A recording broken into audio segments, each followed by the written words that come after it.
केलं महाराज. नामदेव महाराजांनी गळ्यामध्ये विना घ्यावा आणि नामदेव महाराजांनी कीर्तनाला सुरुवात करावी. मग आरती कीर्तनकार म्हणून ज्यांची ओळख आहे ते नामदेव महाराज यांनी पोटाला उपकरण बांधून कीर्तनी परंपरेला सुरुवात केली. महाराज नारद महर्षीची कीर्तनी परंपरा आहे ती नामदेव महाराजांनी व्यासपीठावर निर्माण करून जनसामान्यांना तळागाळापर्यंत मात्र परमार्थ पोहोचला. आणि त्या कीर्तनामध्ये भगवंतानी नाचण्याकरता यावं. नामदेव कीर्तन करी पुढे देव नाचे पांडुरंग. आणि पांडुरंग परमात्मा नाचण्याकरता कीर्तनामध्ये आले. हे सामर्थ्य कीर्तनाचं आहे महाराज. हे सामर्थ्य भगवत चिंतनाचं आहे. आणि आधी करून संतांनी देवाचं दर्शन घ्यावं. महाराज तुम्हाला सांगू ही क्रांती जर कुणी घडून आणली असेल ते वारकरी संप्रदाय नाही महाराज. विठ्ठल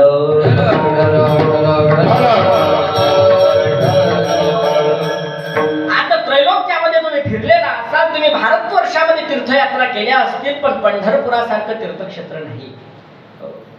ज्याला इमानदारीनं महाराज बारीत उभं राहून ज्याने देवाचं दर्शन घेतलं असेल ना त्याने कधीच आंघोळ न करता दर्शन घेतलं असेल. बरोबर आहे की नाही? इमानदारीने शब्द प्रयोग केला मी. बरोबर नाही का महाराज? नाहीतर 10व्या शेडमधून डायरेक्ट पहिल्या शेडमध्ये उडी. तिकडच्या मराठवाड्याच्या लोकांनी जर विचारलं एखाद्याने उडी मारली म्हटलं खरे कुठला म्हणे खानदेशाचा. म्हणजे सवय असते तुम्हाला खानदेशाच्या लोकांना. एकच वारकरी मध्ये शिरतो पूर्ण दिंडीमध्ये मग आमनाच येतो आमनाच येतो. आता जे कायमचे जाणारे वारकरी आहे त्यांना सर्वांना माहित आहे. मला त्याला सोहळं लागलं नाही, त्याला ओढ लागलं नाही. त्या पांडुरंग परमात्म्यानं विटेवरनं उतरून कीर्तनामध्ये नाचावं महाराज. ही संप्रदायानं देवाकरता नाही केलेली क्रांती का? आज जर उत्तर भारतामध्ये गेला तर देवाला नैवेद्य दाखवताना देवाचं दर्शन बंद होतं महाराज. देवाच्या मंदिरात प्रवेश नसतो, देवाच्या चरणावरती दर्शन नसतं. ते फक्त एकमेव भू वैकुंठ ते पंढरपूर आहे की जिथं देवाचं दर्शन होतं महाराज. आणि तो भगवंत तुम्हाला सांगू संतांनी भगवंताशी भगवंतापुरता मर्यादा नाही ठेवली. तो भगवंत संतांच्या मागे वेडा झाला. अहो त्या संतांनी देवत्वाला जवळ केलं. कुणी लेकरू म्हणून, तर कुणी वडील म्हणून, तर कुणी आई म्हणून, तर कोणी स्वतःचा प्रियकर म्हणून त्याला गणेश धरलं. ही परंपरा ज्याने निर्माण करून ठेवली की परमार्थ हा फक्त त्या विटेवरती उभा असणाऱ्या मालकाचा नसून हा परमार्थ प्रत्येकाच्या हृदयात असणाऱ्या भगवंताचा आहे. आणि संत सेना महाराजांना ही प्रचिती आल्यानंतर संत सेना महाराज सांगतात की आतापर्यंत मी केलेला परमार्थ असा पद आहे. बघा परमार्थामध्ये माणसाची अशी एक अवस्था निर्माण होते की मागचा केलेला परमार्थ त्याला वाटतो की मी आतापर्यंत मार्ग भरकटत होतो. आणि खरंच सांगू का तुम्हाला परमार्थामध्ये मार्ग भरकटवणारे भरपूर भेटतात आणि मार्ग दाखवणारे फार कमी आहेत. प्रत्येक जण म्हणतो आमच्याकडे या देव दाखवतो. प्रत्येक जण म्हणतो आमच्याकडे या आम्ही तुम्हाला देवाची प्रचिती आणून देतो. मार्ग भरकटणारे भरपूर आहेत. परंतु प्रचिती आणून भगवंत प्राप्ती करण्याकरता जी सर्वात सोपी साधना सांगितली ती वारकऱ्यांनी सांगितली ती संत सेना महाराजांनी अनुभवातून अंगीकारली. आणि संत सेना महाराज सांगतात की त्याचीच माझ्या जीवनामध्ये सर्वात मोठी प्रचिती जर असेल तर माझा संसाराचा मायातीक असणारा मोह नाहीसा झाला. अभंगाच्या पहिल्या चरणात संत संगतीने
संत सेना महाराज सांगताय की माझ्या जीवनामध्ये संत प्राप्त झाले, मला संत मिळाले, आणि त्याची तर सर्वात मोठी माझ्या जीवनातली फलश्रुती असेल तर वाया अधिक असणारा मोह नाही साधा. माझ्या जीवनातला लाभ आहे तो मला संत मिळाले.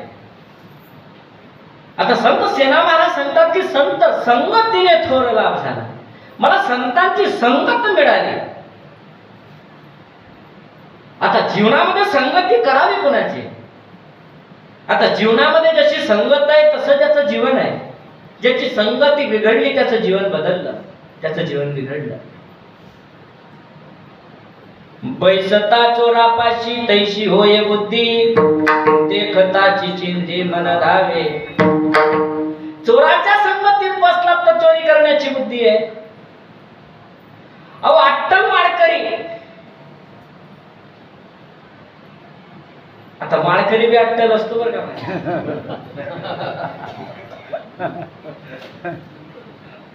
नाही तर माळकऱ्यांची भरपूर प्रकार आहेत. आता पंढरपुरात गेल्यानंतर अट्टल दारुड्याला सुद्धा माळकरी भाव वाटतात. अट्टल माळकऱ्याला का अट्टल दारुड्याला? दारुड्याला का? ते भूमी महात्म्य, जे भूमीवरती गेला त्या भूमीची कृपा आहे. पंढरपुरात गेल्यानंतर कानामध्ये सतत टाळाचा गजर आहे, आणि तो वारकऱ्याच्या संगतीत गेल्याने त्याला वारकरी भाव वाटतं. कुठपर्यंत? आषाढीची वारी केली, घरच्यांना वाटतं काय बदलला बा महाराज, काय परिवर्तन जीवनामध्ये? अहो काय नाही, फक्त त्या वारकऱ्यांच्या संगतीत गेल्याने मग आमचे मालक वारकरी झाले. हो अट्टल दारुड्या, कधी कधी त्यांनी देवाचं दर्शन घेतलं नाही, कधी मंदिरात गेले नाही, पण आमचं दोघांचं भांडण झालं, भांडण मध्ये निघून गेले, माळकरी होऊन आले. गावालाही आनंद झाला, लोक सांगायला लागले तो पंगत देऊन टाक. कसली माळकरी झाल्याची. तर म्हणजे थांबा थोडं, देतो पंगत, देईन मी का नाही म्हणतो. आषाढ गेला, आषाढ नंतर काय येतो? श्रावण येतो. श्रावण महिन्यामध्ये या सोमवारी देऊ, त्या सोमवारी देऊ, असं करता करता आला पोळा. आणि जसा जसा पोळा जवळ जवळ तशी याला धडकी भरायला लागली. नाक माळकरी होत बसलं, या वारकऱ्याच्या नादी लागलं, आता करी. मग तुम्हाला सांगू, माणूस स्वतःच दुःख कोणाला तरी सांगतो. त्याने मित्राला सांगितलं नाही, काय माझ्याकडून फार मोठी चूक झाली. म्हणे काय? मी माळा घातली. म्हणे माता याच्यापासून कसा सुटकारा? म्हणे माळकरी झाल्यानंतर काहीच करता येत नाही. बघ म्हणे तुला एक उपाय सांगतो. पोळ्याच्या पहिल्या दिवशी असते म्हणे खानबैली. काय असते? खानबैली. आणि त्या खानबैलीला तुझे बैल घेऊन नदीवर जाय. बैल नदीत कमी उड्या मारतील त्याच्यापेक्षा तू जास्त उड्या मार, म्हणजे ती माळा आपोआप तरुण. आणि ती जशी गेली का तसं तिला पाणी वाहे, म्हणजे संपलं. सुंटी वाजून खोकला. अशी माळकरी आहेत, अट्टल माळकरी. मला संगतीचा परिणाम तिथपर्यंतच ठरतो, जोपर्यंत त्याच्या संगतीत असतो तोपर्यंत.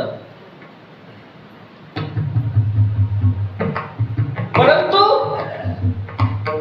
सेना महाराज सांगतात की माझ्या जीवनातली ज्या संतांची संगत झाली ना, ते संतच होते. आता संतांची बरी भाषा सांगायला लागलं तर संत म्हणजे काय?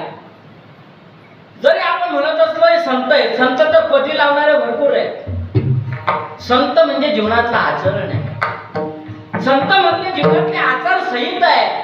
संत म्हणजे ही भक्तीची फार मोठी पराकाष्ठा आहे की असो वैसा कोठे आठवची नाही. देईच विदेई या अवस्थेला पोचणं म्हणजे संत आहे.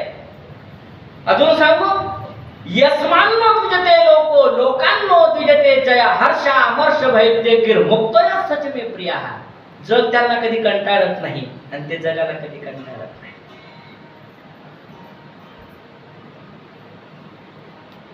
संतुष्ट सुखम योगी यतात्मा दृढ निश्चय मय्यार्पितो मनोबुद्धीर यो मद्भक्त समे प्रिया, जो बुद्धी सहित मला शरणागतीला.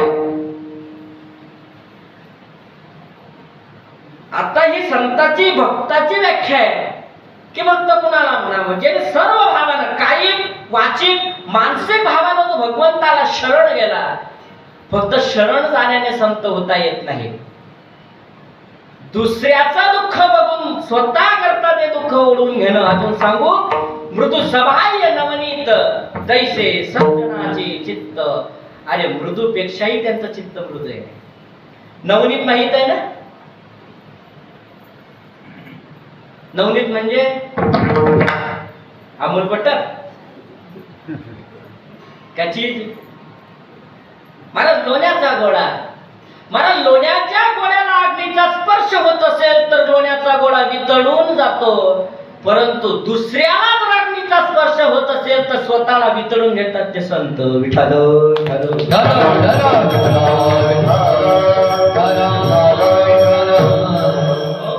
ते संत. जर मुक्ताबाईच्या भाषेत जर सांगायचं म्हटलं, संत तोची जाना जगी, संत तोची जाना जगी, संत तोची जाना जगी, संत तोची जाना जगी, दया समाजाचे अंगी, दया समाजाचे अंगी,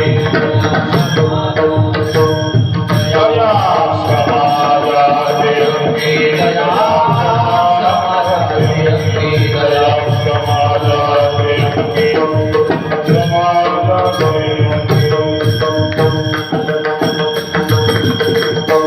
मुक्ताईंनी ज्ञानदादाला सांगताना सांगितलं, ज्ञानदादा तू ताटी उघडत नाहीस ना,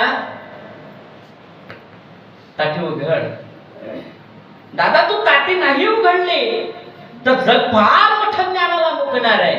अरे जग आपल्याला संत म्हणतात आणि संताची परिव्याख्या मुक्ताई सांगतात. संत तोची जाना जगी, दया समाजाचे अंगी, लोभ हंतात नाही मना, जगी विरक्त तोची जाना, त्याला संत म्हणावं. महाराज इथं आमचा 1 रुपया गटारीत पडल्यावर मी गटारीत हात घालतो. आता तर 1 रुपयाचे दिवस सोडा महाराज. आता 1 रुपयाला किंमत पण नाही, 1 रुपये घेत नाही 1 रुपया. मी जर घराच्या बाहेर निघालो ना तर माझी 3 वर्षाची मुलगी माझ्याकडे सांगते, पप्पा मला पैसे द्या. 1 रुपया दिला ते म्हणते, पप्पा ही तुम्हाला कामात. तिला माहित आहे 10 रुपयाचीच किटकॅट येते, 1 रुपयाची येत नाही. मला सांगायचं असं आहे तुम्हाला की एकातला तर खिशातला 1 रुपया जर गटारीत पडला तर त्या गटारीत हात घालण्या इतपत आपली मदत जाते. कशा करता? 1 रुपया करता. आणि स्वतःकडे आलेली महाराज गहाण खत इंद्रायणीच्या डोहात वाहू घातली, त्यावेळेस ते अंतःकरण कुठे असेल? थोडक्यात सांगू का तुम्हाला, भगवंतानं दिलेली दरिद्रता भोगणं वेगळं आणि स्वतःहून आणलेली दरिद्रता वेगळी. देवानं दिलेलं दारिद्र्य वेगळं असतं. काय ते तुमच्या कर्मात आहे म्हणून तुम्ही भोगता. तुम्ही गरीब कुटुंबात जन्माला आले, तुम्ही दरिद्री झाला, तुमच्या कर्मानं दरिद्री आहात तुम्ही, पण स्वतःहून झालेली दरिद्रता ही फार वेगळी आहे. आणि ते जिवंत गोबारांचं आहे महाराज. मला तुकोबाराच्या जीवनातला परमार्थ जर सांगायचा म्हटलं तर वयाच्या 21व्या वर्षी खऱ्या परमार्थाला सुरुवात आहे, 42व्या वर्षी वैकुंठातून आलेलं विमान आहे. डिफरन्स बघा. वयाच्या 21व्या परमार्थामध्ये खोल रुचलेला परमार्थ आहे, 42व्या वर्षी वैकुंठातून आलेलं विमान आहे. याच्यातला 21 वर्षाचा जे अंतर आहे तेवढाच परमार्थ आहे. तुम्हाला सांगू, अरे देव मिळवता येतंय तुकोबारांचं चरित्र आहे. अरे 15 दिवसात देव मिळतो हे तुकोबाराय सांगतात. आणि तुकोबारांचं चरित्र आपल्याला सांगतं की संत भेटण्याकरता 42 दिवस लागतात. निरोप बाराय तुकोबारांच्या चरित्रातला अविभाज्य भाग म्हणजे श्री संत निरोप बाराय पिंपळनेरकर. सांगितलं होतं माझ्या श्री गुरूंनी मला की अनुग्रह भेटेल. न भेटता निघून गेले. कसे गेले? मला भेटण्याकरता यावंच लागेल. आणि महाराज त्या निरोबारायांची भक्तीची गुरुविषयीची निष्ठा की अन्न पाण्याचा त्याग करून, असं सांगतं विज्ञान की 21 दिवस विना अन्न पाण्याचा मनुष्य जगता येतो का मरतो? 21 दिवस जर अन्न पाणी घेतलं नाही की मनुष्य मरतो.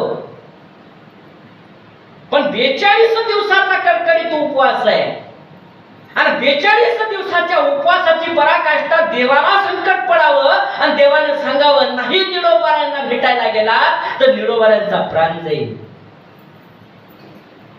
तुकोबार आहे, मी जाऊन येतो निडोबारांना भेटण्याकरता. बघा देवा, तुम्ही चाललात पण सांभाळून. देवाने मात्र यावं आणि निडोबारांना आवाज द्यावा, निडोबारा मी आलोय. निडोबारांनी काही म्हणे तोंडात ना काहीच नाही, फक्त निरंतर चाललंय तुकाराम तुकाराम, एवढी साधना आहे महाराज. भगवंताने पुन्हा आवाज द्यावा, निडोबारा मी आलोय. निडोबारांनी फक्त कानाशी आवाजानं ओळखावं. निडोबारा सांगतात मी ओळखत नाही. निडा म्हणे आम्ही नव पोचिले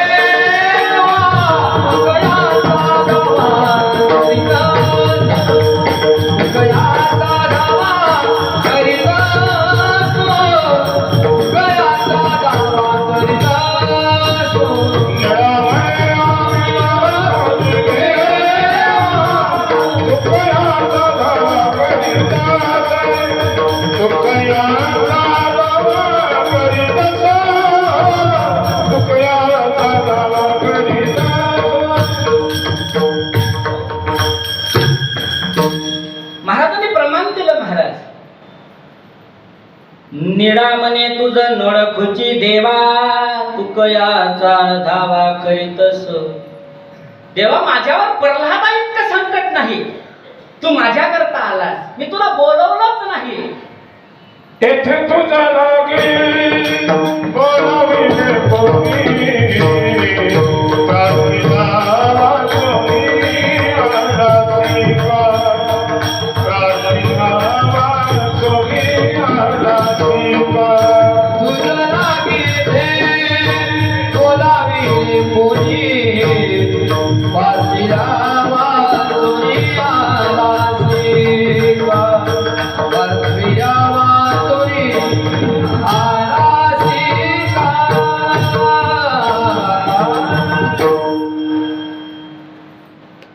मी बोलवलं नाही देवा तुला, प्रार्थीला वाचून आला सेगा. मी तुला बोलवलं नाही देवा. मी ऐकलंय की तुला मिळवण्याकरता फार लोकांचा आता पीठ आहे, देव मिळवण्याकरता. बरोबर आहे की नाही? प्रत्येक जण चाललंय देव भेटला पाहिजे, मग त्याच्याकरता अनेक साधन आहे. यम नियम आसन प्राणायाम प्रत्याहार ध्यान धारणा समाधी अष्टांग योग साधनेतून परमार्थ करतात हट्टयोगी. बरोबर आहे की नाही? खेचरी गुजरी चाचरी षण्मुखी महारुद्रा महाबंध महावेद विपरीत करणी वज्रोली शक्ती चालन या 9 प्रकारच्या मुद्रा साधतो तो योगी. आधार मूलाधार स्वादिष्टान अनुहत विशुद्धी चक्रातून जी मेरुदंडात असलेली ती कुंडलिनी शक्ती ज्यावेळेस प्राणायाम साधून ज्यावेळी ती ब्रह्मरांध्रामध्ये स्थिर होते आणि त्यावेळेस तो योगी खेचरी मुद्रा साधतो.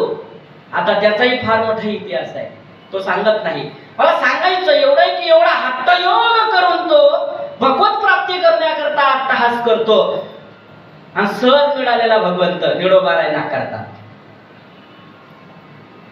ही जीवनातली संतांची महती आहे. मला तुकोबारांना भेटण्याकरता निडोबारांना भेटण्याकरता तुकोबारांना यावंच लागतं आणि आलेच महाराज. आता याच्याकरता योग याद तपे गोविंदू पै भेटे परी साधू न भेटे भाग्य वेद. भाग्यात असेल तरच साधू मिळतो. संत सेना महाराज सांगतात की माझं भाग्य बदललं, मला लाभ झाला की मला संतांची संगत मिळाली आणि संतांच्या संगतीत मी जाणलं आपणा बारीखे नाही तिथे. आपण कोण, परक कोण, जातीचा भेद नाही. कुणी या खट नट यावे शोधून या जावे. कुणी या सकळास येते हाय अधिकार कलियुगे हरीच्या. सर्वांनी या, कुणी या, सर्वांचा उद्धार आहे. संतांचं ब्रीद आहे महाराज. देवाचं ब्रीद वेगळं. देवानं फक्त एवढंच ठरवलं काय, बघता राखे पायापाशी दुर्जनासी संहारी. पण संतांचं प्रीत ते नाही, संतांचं प्रीत ते आहे जे खडांची व्यंकटी सांडो, दया सत्कर्मी रती वाढो, होता परस्परी पडो मैत्र जीवांचे. म्हणजे खळपणा जाऊन ते चांगले होत, ही अवस्था ज्यांनी महाराज स्वप्न बघितलं ते संत आहे. विठ्ठल अशा संतांची भेट मात्र संत सेना महाराजांना झाली. आणि संत सेना महाराज सांगतात की त्यांना काय झालं, मोह निरसला माया दी. आता माया म्हणजे संसार. आता संसाराला अनेक प्रकारची व्याख्यानं नावं दिली गेली, त्यामध्ये माया नदी असे संसाराचं नाव आहे. अश्वत्थ वृक्ष ज्याला म्हटलं गेलं, जी मायावी आहे, आयुषीच जयाची स्थिती नाशतदाय क्षण क्षणाप्रती, म्हणून या ते म्हणती अश्वत्थ. ज्ञानोबा सांगतात की जो प्रत्येक क्षणाला नाश पावतो, ऐशीच जयाची स्थिती नाशतदाय क्षणोक्षणाप्रती, प्रत्येक क्षणाला त्याचं एक पान पिकतं निघडतं. असा नाश पावणारा संसार, असा मायातीत असणारा संसार जो आपला नाहीच, त्यात असलेला मोह नाहीसा झाला. आता आपल्याला संसाराचा मोह आहे की नाही? का संसार तुम्हाला सोडत नाही की तुम्ही संसाराला सोडत नाही?